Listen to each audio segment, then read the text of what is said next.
El Ministerio de la Enseñanza y la Evangelización, Jesús Soberano Señor, presenta Palabra de Iluminación con el Maestro de las Sagradas Escrituras, Dr. José Briceño. Quédate con nosotros para que recibas las bendiciones que el Dios Eterno ha plasmado para ti en su palabra. Esto es Palabra de Iluminación. Bendiciones, de nuevo el maestro José Briceño desde Yauco, Puerto Rico, transmitiendo para el mundo, por ende internacionalmente hablando. Gracias al Señor que nos da esta oportunidad de transmitir estas verdades de reinos, verdades que sé que sostienen, que sanan, que bendicen. Todos aquellos que escuchen estas verdades, que es el pensamiento de Dios plasmado en las Escrituras en relación a nosotros, a nuestro favor, el amor que Él siente por nosotros y el plan y su plan en relación a nuestra salvación, pues va a ser bendecido. Pido por favor no se queden con estos mensajes, compártanlo a todo lo que ustedes puedan. Nosotros comenzamos a desarrollar un tema, o comencé a desarrollar un tema acerca de lo que es el temor y la paz. Esta es nuestra segunda clase. Quedó una pregunta al aire. Maestro, ¿cuál es la causa por la cual el creyente no confía ni se siente seguro de Dios y de su palabra? La respuesta es porque no conoce la integridad que hay en Dios y en su palabra. Nunca. Métase esto en el espíritu, que esto tiene que ver hasta con psicología. Nunca podemos estar confiados y sentirnos seguros en aquello en lo cual no hemos visto integridad. ¿Qué psicología? Por lógica, nunca podremos tener confianza y seguridad en Dios y en su palabra mientras no conozcamos su integridad. E.W. Kenyon dijo que la base y el fundamento de la fe es la integridad de Dios y de su palabra. Esto es una verdad que me sacudió el espíritu. Repito, la base y el fundamento de la fe es la integridad de Dios y de su palabra. Mientras yo no vea en Dios integridad y en su palabra credibilidad, pues yo no voy a confiar nunca en Él. Jamás podría confiar en Él. En Lucas, el capítulo 8, del verso 22 al 25, tenemos un ejemplo de lo que venimos haciendo referencia. Jesús le dijo a sus discípulos, este ejemplo lo dimos en el estudio pasado, pero cabe también para este segmento. Jesús le dijo a sus discípulos, pasemos al otro lado. Lucas dice que mientras navegaban, él se durmió, hablando de Jesús, y se desencadenó una tempestad muy grande, que se anegaban por causa de que las olas, según algunos historiadores, medían hasta 9-15 metros. Y dice el texto, y peligraban. Y vinieron a él, a quien dormía, Jesús, porque dormía. Y le despertaron diciendo, maestro, maestro, levántate que perecemos. Despertando Jesús, reprendió al viento y a las olas, y cesaron y se hizo bonanza. Jesús le dijo, ¿dónde está vuestra fe? Ahora, presta atención a lo que tomamos allí del desarrollo, a la verdad implícita que está allí, de la cual nosotros debemos aprender. Tome en cuenta la pregunta y la observación que le hace Jesús a sus discípulos. La pregunta y la observación que le hace Jesús a sus discípulos. ¿Cuál es? ¿Dónde está vuestra fe? Señores, mi pregunta como maestro es, porque para estudiar la Biblia yo me hago preguntas para ir a buscar la respuesta. Me hice la pregunta, ¿tenía una razón para dicha observación? Sí la tenía. La conseguí en el pasaje, que es lo que yo quiero que usted analice ahora. Piense, tenga cuidado, llévesela en su espíritu, digiérala, alimente su espíritu con esta verdad. y enséñeselas a otros. Jesús les había dado una palabra en el momento en que ellos tomaron la barca, ellos se embarcaron. Jesús les dijo, pasemos al otro lado. Ahí está la razón de la observación que les hizo. Esta palabra, señores, pasemos al otro lado, es suficiente sostén como para no temer a ninguna circunstancia.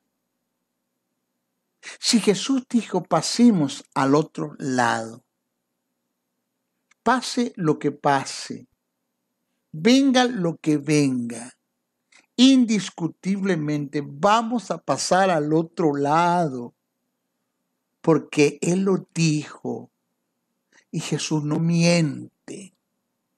Y para complementar, Él iba allí con ellos en la barca. Señores, aquí podemos ver y entender que los discípulos no tuvieron fe en una palabra que Jesús les había dado. No confiaron en esa palabra. ¿Será que no confiaban en Jesús como hombre, como persona? Entonces, el problema estuvo en la falta de confianza y de seguridad que los discípulos tuvieron en la palabra que Jesús les había dado. Pasemos al otro lado. Por eso les dice, ¿dónde está vuestra fe? ¿Por qué estás amedrentado? Hombres de poca fe. Pero ya va, tú me diste seguridad, me diste una palabra así, Pedro, te dije pasemos al otro lado. Y si yo te digo pasemos, pase lo que pase, vamos a pasar. Entonces esto es uno de los graves problemas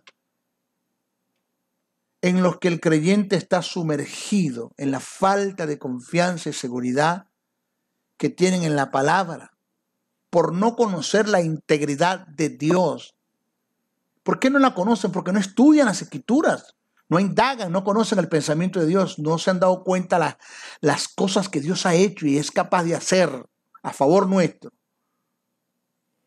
Entonces, por este principio tan determinante, vamos a analizar ciertos factores que tienen que ver con la integridad de Dios. Primero, usted tiene que meterse en su espíritu.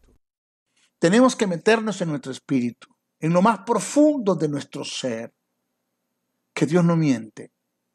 Oiga, Dios no miente. Dígaselo para usted, Dios no miente. Dios no miente. Dígale al diablo, Dios no miente. Dígale a las circunstancias, Dios no miente. Dígale al cáncer, Dios no miente. Dígale a la deuda, al embargo que ha venido por una estafa, por A o por B, Dios no miente. Porque si la deuda vino porque usted quebrantó principios, arrepiéntase. Y después que se arrepienta, dígale, deuda, Dios no miente. Señores, en Números se da testimonio de la integridad de Dios y de su palabra. El texto dice, Dios no es hombre para que mienta, ni hijo de hombre para que se arrepienta. ¿Dijo Dios algo y lo dejará de hacer? ¿Habló Dios algo y no lo llevará a cabo? Número 23, 19. Cuando usted va al libro de los Hebreos, dice para que por dos cosas que ya vamos a decirle cuáles son, inmutables, en las cuales es imposible que Dios mienta. ¿Cuáles son estas dos cosas que las vamos a estudiar? La promesa y el juramento que hizo sobre la promesa, según lo que está escrito en Hebreos 6, 18. Mis hijos, Dios no miente no porque no quiere, sino porque no puede. O sea que el mentir, Dios, está en contra de su propio principio, de su naturaleza. Dios es verdad. Él no es la verdad, Él es verdad. Y de la verdad no procede la mentira. O sea, maestro, Dios es soberano, Dios todo lo puede. No hay cosas que Dios no puede hacer, Dios no puede mentir, Dios no puede pecar, Dios no puede violar el libre albedrío de los hombres. Hay cosas que Dios está comprometido con el yo soy del mismo, que más adelante lo vamos a expresar.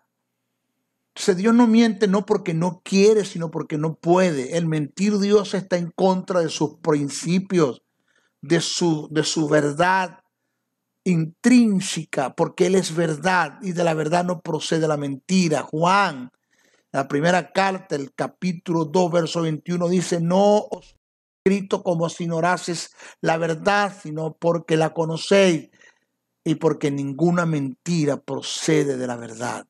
Señores, Dios es verdad, no puede mentir. Entonces me llama mucho la atención el hecho de que Dios no miente, no porque no quiere, sino porque no puede. El texto dice que es imposible que Dios mienta. Esto indica que con todo y que el que Dios quisiera mentir no lo puede hacer porque está en contra de su naturaleza, de lo que Él es. Mis hijos, usted tiene que meterse esto en su espíritu. Por la eternidad de la eternidad, Dios siempre será fiel. Él no puede mentir. Dios no miente no porque no quiere, sino porque no puede. El no querer mentir, le da la posibilidad de que algún día lo pueda hacer. ¿Y qué esperanza tenemos nosotros de vivir en la eternidad con un Dios que algún día nos puede mentir? Porque si Dios no miente, no porque no puede, sino porque no quiere, quiere decir que algún día puede mentir. ¿Y qué esperanza tenemos nosotros de ir a una eternidad con un Dios que algún día puede mentir? Pero yo voy confiado porque no es que no quiere, es que no puede mentir. Señores, Dios tiene principios éticos y morales. Y estos principios comprometen a Dios con lo que Él es por naturaleza. Ejemplo de esto está en que Dios no peca porque Él es santo. Si pecar estaría en contra de su naturaleza. Él es santidad, Él es santo.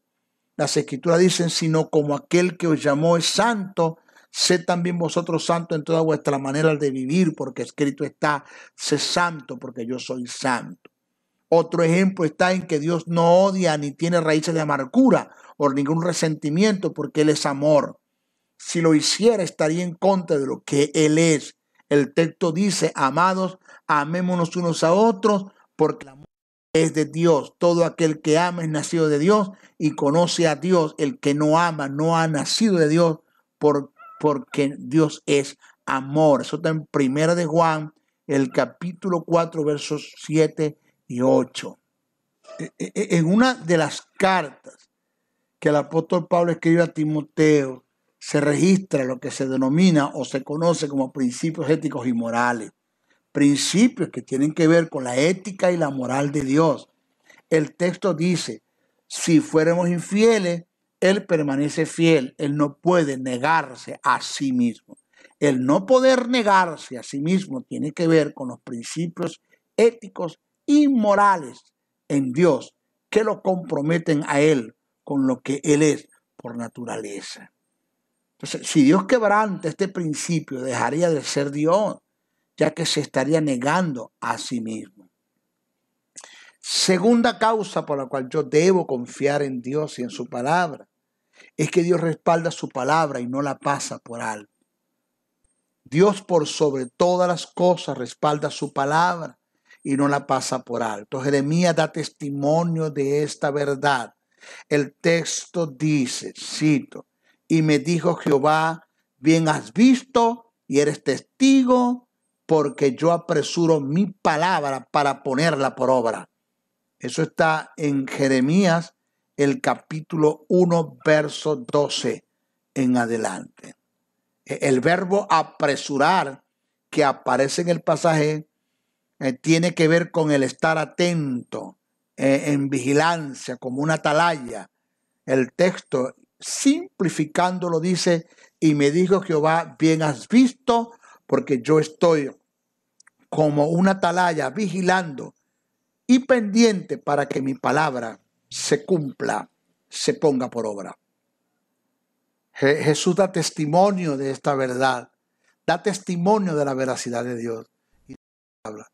El texto dice, en un discurso que Jesús estaba dando, eso está registrado en Mateo, el capítulo 5, el verso 17 y 18. Jesús dijo, cito, no penséis que he venido para abrogar, sea, anular la ley o los profetas. No he venido para abrogarla, sino para cumplirla. Porque de cierto os digo que hasta que pase el cielo y la tierra, ni una jota, una iota es la letra más pequeña del alfabeto griego, ni una tilde, un pequeño trazo o punto que se utilizaba para distinguir ciertas letras. Dice, ni una iota, ni una tilde pasarán de la ley hasta que todo se haya cumplido. En Mateo 24:35 Jesús dijo, el cielo y la tierra pasarán, pero mis palabras no pasarán. El término pasará que aparece en el pasaje da la idea de dejar de ser. O sea que el texto simplificándolo dice, el cielo y la tierra dejarán de ser, pero mis palabras nunca dejarán de ser. Esto indica que esas palabras que Jesús nos presentó son más firmes que las fuerzas cósmicas que mantienen en equilibrio todo el universo, ya que el universo se sostiene con la palabra de su poder, según Hebreos 1:3 y 11:3. En conclusión, sobre esta verdad, Dios y la palabra son uno, y si Dios invalida su palabra, se estaría invalidando él mismo, ya que él es la palabra. Tercer principio por la cual Dios debe ser digno de confianza y no debemos jamás dudar de él, entrar en dudas, en ansiedades, es que Dios cumple todas sus promesas. Cuando Dios hace una promesa, es imposible que ésta caiga a tierra y se deje de cumplir. Porque cuando Él promete algo, siempre lo hace comprometiéndose con el yo soy de Él mismo. De modo que es imposible que Él deje de cumplir lo que Él ha prometido. En el libro de Josué expresa esta verdad. El texto dice, no faltó palabra de todas las buenas promesas que Jehová había hecho a la casa de Israel. Todas se cumplieron. Eso está en Josué, el capítulo 21, verso 45. Pero en Josué, el capítulo 23, verso 14, dice, y he aquí que yo estoy para entrar hoy por el camino de toda la tierra. Reconoced, pues, a que todo vuestro corazón y con toda vuestra alma, que no ha faltado una palabra de todas las buenas palabras que Jehová vuestro Dios había dicho de vosotros. Todas os han acontecido. No ha faltado ninguna de ellas. Jehová todas las ha cumplido. Pero cuando usted analiza Primera de Reyes, el capítulo 8 del verso 56, el texto dice, y se cumple el mismo principio. Dice, bendito sea Jehová que ha dado paz a su pueblo Israel conforme a todo lo que él había dicho. Ninguna palabra de todas sus promesas que expresó por Moisés, su siervo, ha faltado. Todas se han cumplido. Fíjese. Y cuarto principio por la cual yo debo confiar en Dios y en su palabra y no vivir sumergido en dudas, en temores, en ansiedades. Si Él lo dijo, es un hecho. Él lo decretó, Él lo estableció. ¿Quién es el diablo para tirar por tierra lo que Él dijo? ¿Quién es la ciencia? ¿Quién es las circunstancias? ¿Qué es la circunstancia para decir que es mentira lo que Dios dijo? Cuarto principio, Dios interpuso juramentos sobre su palabra. Para entender la fuerza y la seriedad de un juramento, debemos analizar las propiedades e implícitas que hay en un juramento bajo las culturas hebreas. No es cuestión de jurar. Vamos a ver qué indica jurar bajo las culturas hebreas. Ok, vamos a analizar esto, porque esto es lo del maestro Briceño. Un estudio preciso, conciso, detallado, sustancioso, lleno de verdades del reino. Que tú vayas a decir, guau, esto no es cualquier cosa, esto no, perdone usted el vulgo, esto no es paja, esto son verdades que están acá, nos las están presentando, un maestro se dedicó a estudiar estas verdades, pues vamos a tomarlas en cuenta. Yo me fui a las culturas hebreas. ¿Por qué el que dice que juró por sí mismo toma en cuenta el juramento? ¿Por qué? ¿Dónde está eso? Bueno, vamos a ver. Mire, jurar o hacer un juramento indica la afirmación decisiva de una persona. Esto es según las culturas hebreas. Repito, jurar o hacer un juramento indica la afirmación decisiva de una persona. La raíz hebrea de jurar y de 7 es la misma. Algunos deducen que jurar es de alguna manera septuplicarse, o sea, es como hacer 7 veces el juramento al mismo tiempo. Y de esta forma quedar comprometido con la persona a quien se le hizo el juramento 7 veces en un juramento. La raíz hebrea indica, jurar afirma lo siguiente. La raíz hebrea indica que jurar afirma lo siguiente. Dios no se dispuso a jurar 7 veces, sino que hizo 7 juramentos en uno. Repito, según los principios que hemos analizado, Dios no se dispuso a jurar 7 veces, sino que hizo 7 juramentos en uno. O sea que las Escrituras registran varios acontecimientos donde Dios interpuso juramentos sobre su santidad, sobre su palabra y sobre sí mismo, quedando 1, su santidad, 2, su palabra y 3, él mismo como garantía de dicho juramento. Si Dios no cumple el juramento, señores, que él hizo, invalida su palabra, deja de ser santo y deja de ser Dios. Vamos a analizar esto. Dice el texto en Génesis 22:16.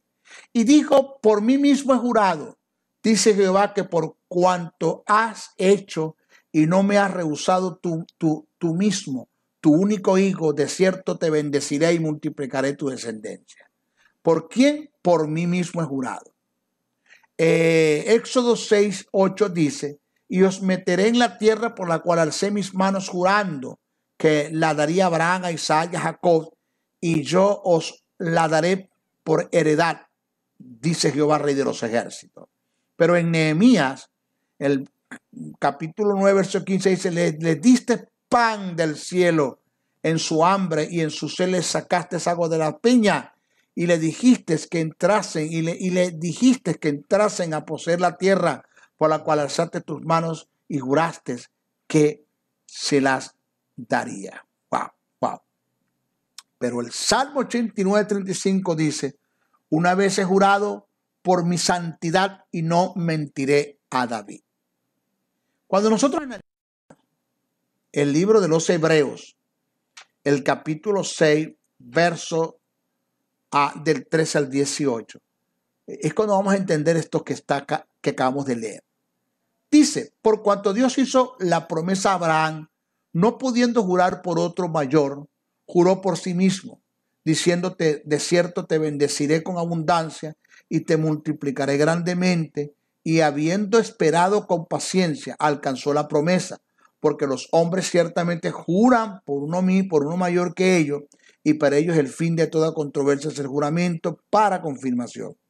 Por lo cual, queriendo Dios mostrar más abundancia a los herederos de la promesa, la inmutabilidad de sus consejos, interpuso juramento para que por 2 cosas inmutables, en las cuales es imposible que Dios mienta, tengamos un fortísimo consuelo, lo que hemos acudido para asirnos de la esperanza puesta delante de nosotros. Ahora, ¿juró Dios? Sí, ya lo demostramos, ¿ok? ¿Qué comprometió Dios en el juramento? 1, su palabra. 2, su santidad, y se comprometió él mismo. Vamos a analizar esto. ¿Qué le da valor al juramento? Vamos a ver, ¿qué le da valor al juramento? Al responder esta interrogante, nos daremos cuenta que lo que le da valor a todo juramento es la pena que está detrás del juramento. Te doy un ejemplo. Vas a un tribunal como testigo. Al subir al estrado te someten a un juramento para tener fianza de que todo lo que vas a decir está fundamentado en la verdad. Te coloca la mano sobre la Biblia, jura decir la verdad, nada más que la verdad y solamente la verdad, dice, lo juro. Oigas esto, de no ser así, o sea, que tú no cumplas el juramento porque mientes, cometerías actos de perjurio que indica falsear el juramento a causa de la mentira que dijiste. Y te darían la pena de 6 meses o 2 años de cárcel. lo que hace que un tribunal completo confíe en la veracidad de tu testimonio es que tú sabes que si mientes tienes una pena sobre ti. Hay una pena detrás del juramento. Llevando esta verdad al ámbito espiritual, el juramento que Dios hizo tiene que tener una pena para que tenga valor. Es decir, a Dios le tiene que afectar en algo el cometer acto de perjurio, mintiendo y falseando su palabra y de esta forma incumplir su juramento. Señores, ¿cuál es la pena que cae sobre Dios al falsear su juramento? Según los juramentos que están registrados en las Escrituras, esta es la respuesta. 1. Deja de ser santo porque comprometió su santidad en juramento. 2. Deja de palabra, su palabra pierde credibilidad, se cae todo lo que sustenta la palabra, el mundo, el universo. Y 3. Deja de ser Dios porque juró por sí mismo. Lo otro que hay que tomar en cuenta es que si Dios falsea su juramento, pierde su trono. Caeríamos en un caos total porque Satanás se apoderaría del trono. Mateos 23, ese capítulo 23, del verso 20 al 22, miren lo que dice el pasaje. Y dice así: pues el que jura por el altar, jura por él y por todo lo que está sobre el altar. Y el que jura por el templo, jura por él y por lo que lo habita. Y el que jura por el cielo, jura por el trono de Dios y por aquel que está sentado en el trono. Es decir, si yo juro por el trono, comprometo al que está sentado en el trono. Y si juro por el que está sentado en el trono, comprometo al trono mismo. Dios juró por él mismo. Si Dios no cumple su palabra, pues deja de ser Dios, pierde el trono. ¿Y quién usted cree que lo va a agarrar? Entonces, por los principios que acabamos de observar, nos podemos dar cuenta la integridad que hay en Dios y en su palabra, y que por nada en este mundo Él nos fallará. Isaías 55, el verso 10-11 dice: porque como descienden los cielos la lluvia y la nieve, y no vuelve allá, sino que riega la tierra y la hace germinar y producir, y da semilla al que siembra y pan al que come, así será mi palabra que sale de mi boca. No volverá a mi vacía, sino que hará lo que yo quiero y será prosperado en aquello para que la envíe. Sigo, nunca olvides que la obra del diablo es tratar de mentir, de valorizar, tergiversar la palabra de Dios en el creyente. Lo hizo con Eva, según Génesis 3:1-5. Lo trató de hacer con Jesús, según Mateo 4:1-11. Lo va a tratar de hacer contigo, conmigo o con nosotros. En Mateo 13:28, en la parábola del sembrador, Jesús dijo que el diablo es el encargado de robarse la palabra. Si hacemos un análisis de Génesis 3:1-5, nos daremos cuenta de que la obra del diablo es tratar de tergiversar la palabra de Dios en la vida del hombre cuando éste recibe una palabra específica de Dios y determinante, que dicha palabra lo va a llevar a grandes cosas. Dios no le dijo a Eva que no comiera de todo árbol del huerto. Dios le dijo que de todo árbol podía comer, mas del árbol de la ciencia del bien y del mal no comerás. Búsquenlo, eso está escrito en Génesis 1:29, 2:9, 2:16. Satanás le dijo todo lo contrario a la mujer de lo que Dios había dicho. Y de paso le dijo que todo lo que Dios había dicho era mentira. Entonces, en una ocasión, en un momento de conflicto, Josafat le dio al pueblo una palabra determinante que lo llevó a estar seguro de Dios y de su palabra. Josafat dijo al pueblo de Israel: oídme, Judea y moradores de Jerusalén, creed en Jehová vuestro Dios y estaréis seguros. Creed a sus profetas y a su palabra y seréis prosperados. Segunda de Crónicas 20:20. Y para complementar y terminar este estudio, vamos a entrar en la paz como indicativo de tener fe. Oiga bien y preste atención. La paz, de ella podemos decir que forma parte de la naturaleza del espíritu. Gálatas 5:22. Es propiedad de Dios. Filipenses 4:7. Es parte de las propiedades del Espíritu Santo impartidas al hombre como producto del nuevo nacimiento y que debe desarrollar quien el hombre en su espíritu, formar el alma y manifestarlo en su diario vivir. El término paz viene del griego eirene y del hebreo shalom, que tiene que ver desde la perspectiva teológica con la quietud del alma. Mire, la paz no es bonanza. Esto es todo lo contrario a la paz que te ofrece un mundo o a lo que el mundo te ha enseñado.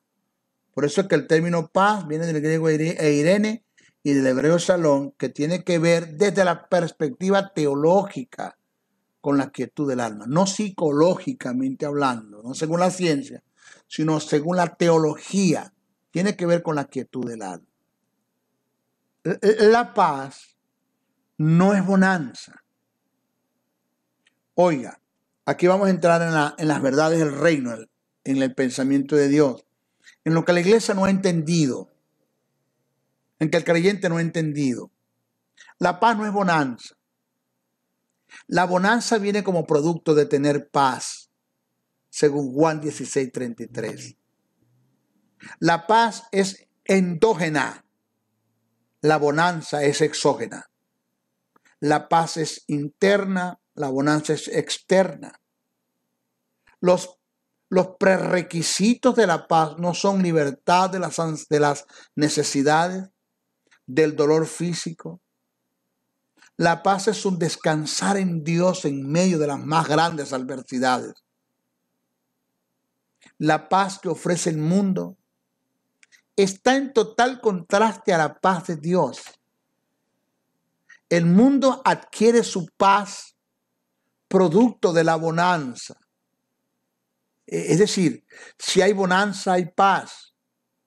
En Dios, como principio del reino eterno, es todo lo contrario. La paz en Dios produce la bonanza. Por esta causa Jesús dijo: la paz os dejo, mi paz os doy. Yo no os la doy como el mundo la da. O sea que el mundo da una paz. Pero Jesús dice: la que yo doy no es la que el mundo te da. Porque la paz del mundo es producto de la bonanza. O sea, si las cosas están bien, tienes paz. En mí no. La paz, la bonanza va a llegar a ti, es producto de la paz, que viene como producto de la fe. Mire, la paz de Dios protege al creyente de las dificultades mentales causadas por las ansiedades de la vida. ¿Cómo se da esto, maestro? Bueno, al tener seguridad de que Dios provee para sus hijos y responde ante las más grandes dificultades de la vida. El creyente, señores, aprende a vivir quieta y reposadamente sin conflictos mentales. La paz de Dios se puede entender como una garantía del cuidado de Dios. Con Filipenses 4, 6, 7. El apóstol Pablo fue tan determinante en el lenguaje de la paz en relación a la fe, en contraste al temor, que dejó escrito lo indispensable que es hecha en la vida del creyente. Él dijo: la paz de Dios que sobrepasa todo entendimiento guardará vuestros corazones y vuestros pensamientos en Cristo Jesús. Filipenses 4:7 está esa verdad registrada. Simplificando el pasaje, lo que Pablo quiso expresar fue: la paz de Dios es tan determinante que nos hace vivir confiados en medio de las malas circunstancias, aunque no entendamos nada. Te lo digo como Pablo expresó, como está escrito en la canción de Reina. La paz de Dios que sobrepasa todo entendimiento guardará vuestros corazones y vuestros pensamientos en Cristo Jesús. Simplificadamente, la paz de Dios es tan determinante que nos hace vivir confiados en medio de las malas circunstancias, aunque no entendamos nada. No entiendo, pero Dios está en mi cuidado. No entiendo lo del fuego del cielo, diría Job, lo de la muerte de mis hijos, lo de la tragedia, lo de esta enfermedad, pero una sola cosa sé, que mi Redentor vive y que Él tiene poder para levantarme aún de entre los muertos. Jesús dijo que lo único que nos libraría de las turbaciones internas y de los temores es la paz. Lo único que nos libraría de las turbaciones internas y de los temores es la paz. La paz de Dios reinando en nosotros, que viene como producto de una fe que depositamos en una palabra que Dios nos dio, porque estamos confiados que no miente, que Él cumple sus promesas, que no se duerme, que Él está a nuestro cuidado. Jesús dijo, la paz os dijo, mi paz os doy. Yo no os la doy como el mundo la da. No se turbe vuestros corazones, ni tengáis miedo, dice Jesús. Mire, la paz, oiga este principio, la paz es producto de la fe y la confianza que depositamos en una palabra que recibimos de Dios. Repito, la paz es producto de la fe y la confianza que depositamos en una palabra que recibimos de Dios. Esto fue vivencia en la vida de Jesús, quien en medio de una gran tempestad, mientras sus discípulos se turbaban y llenaban de temor, dormía y descansaba en la popa de la barca. Él confiaba en la palabra que le había dicho, indiscutiblemente que recibió de su Padre. Pasemos al otro lado. Entonces, la paz es un descansar en Dios, es reposar en Él. La paz es la quietud del alma que viene como producto de la fe que depositamos en una palabra que Dios nos dio. Mire, la intervención de Dios en medio de la tempestad vendrá una vez que hayas tenido paz por causa de la fe que depositaste en su palabra. En Dios, si no hay fe, no hay paz. Y donde no hay paz, no hay bonanza. Es el principio bíblico.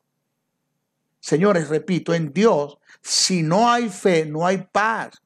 Y donde no hay paz, no hay bonanza. Ese es el principio bíblico.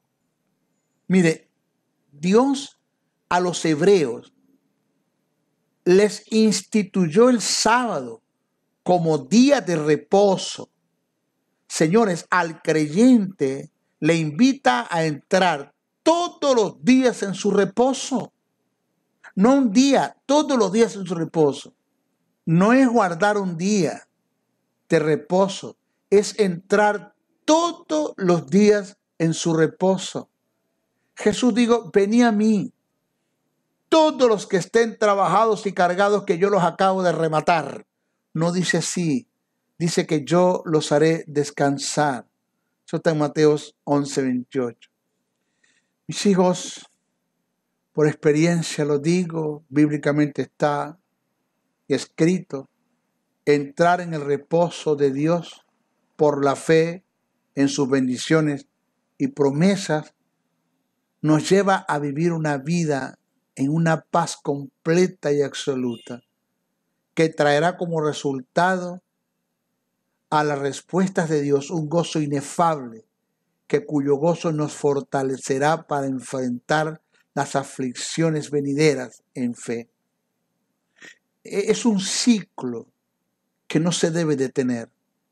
La fe produce paz, la paz produce bonanza, la bonanza gozo, el gozo me prepara para librar en fe las nuevas confrontaciones que se presenten en la vida, para seguir teniendo respuesta, porque entro en paz, sigo teniendo respuesta y hay un gozo que me sigue fortaleciendo.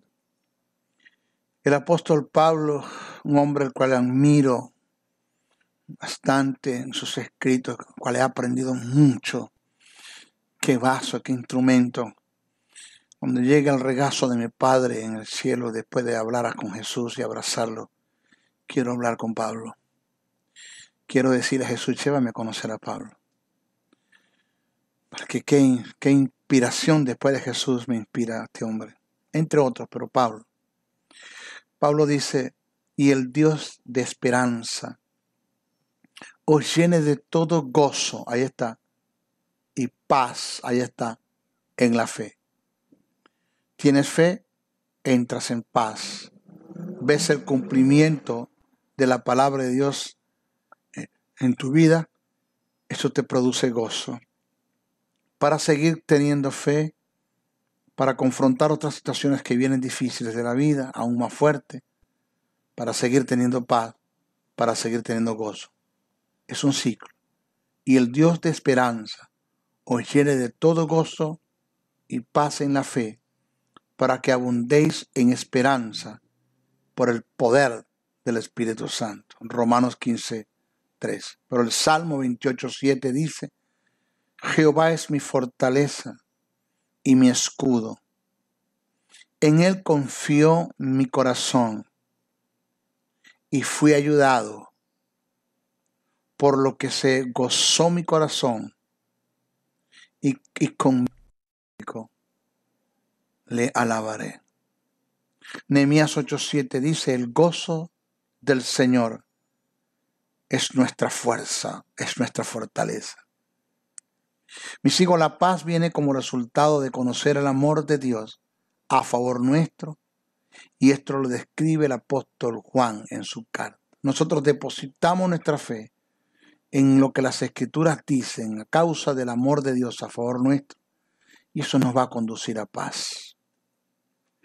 Primera de Juan, el capítulo 4, verso 18, dice, en el amor no hay temor, sino que el perfecto amor echa fuera el temor, porque el temor lleva en sí castigo, de donde el que teme no ha sido perfeccionado en el amor. El término perfección relacionado al amor que aparece en el pasaje da la idea de no conocer lo que Dios es capaz de hacer a nuestro favor por causa del amor que siente por nosotros. Debemos conocer que Dios, por causa de su amor y por el objeto de su amor, que somos nosotros, estuvo dispuesto a abandonar su gloria en la persona del Verbo y humillarse en la persona del Verbo. Si esto lo hizo antes de ser su hijo, cuánto más ahora siendo sus hijos. Es tan determinante la paz de Dios en nuestras vidas, porque solo a través de ella podemos avanzar con determinación en medio de un mundo lleno de grandes incertidumbres, conflictos,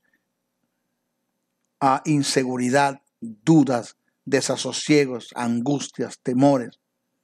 Solo la eternidad revelará el impacto del memorable paso de fe lleno de paz que hemos emprendido hoy en obediencia a las demandas de Dios. Solo la eternidad, en la eternidad que podemos ver hasta dónde nosotros fuimos dirigidos por el Espíritu para esto, pero lo logramos. Sigamos adelante sumergidos en la paz de Dios, lleno de fe, y seremos héroes estableciendo el reino de Dios en la vida de los hombres, y daremos testimonios del más grande de los héroes, del héroe de los héroes, del Señor de señores y Rey de reyes, Jesucristo, nuestro gran, eterno Salvador, el cual a Él sea la gloria por los siglos de los siglos. Amén, amén, amén. Gloria a Dios. Terminé mi estudio. Bendiciones, hermanos. No se lo tomen para ustedes.